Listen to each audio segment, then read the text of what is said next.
आज हम कक्षा 7वीं के लिए वाक्य रचना इस व्याकरण के अगले घटक के बारे में अधिक जानकारी लेने वाले हैं।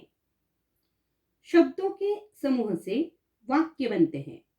वाक्य रचना के लिए शब्दों का सही क्रम में होना अत्यावश्यक है।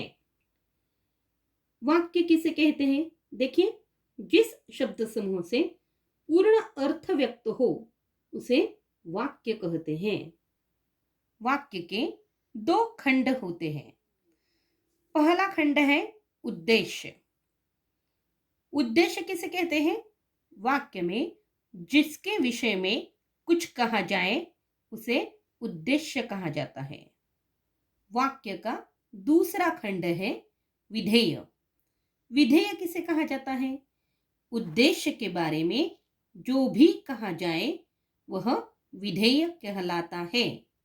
जैसे कि उदाहरण के तौर पर देखा जाए तो हिमालय देश का गौरव है।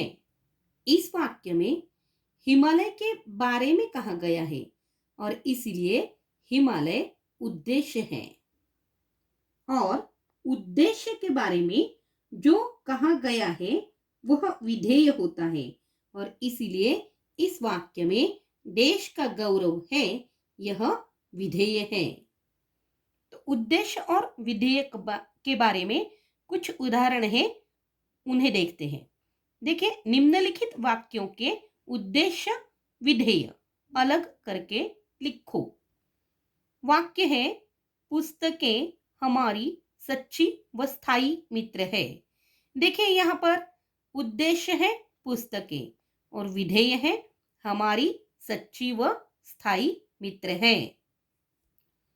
दूसरा वाक्य है परिश्रम सफलता की कुंजी है।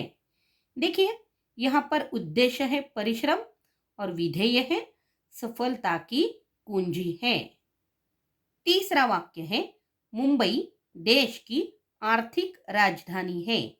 देखिए, इस वाक्य में मुंबई उद्देश्य है और देश की आर्थिक राजधानी है यह विधेय है।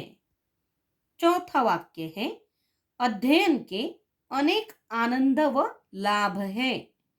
देखिए, यहाँ पर उद्देश्य है अध्ययन और विधेय है के अनेक आनंद व लाभ है। पांचवा वाक्य है ज्ञान बांटने से सर्वदा बढ़ता है। देखिए, यहाँ पर उद्देश्य है ज्ञान और बांटने से सर्वदा बढ़ता है यह है विधेय।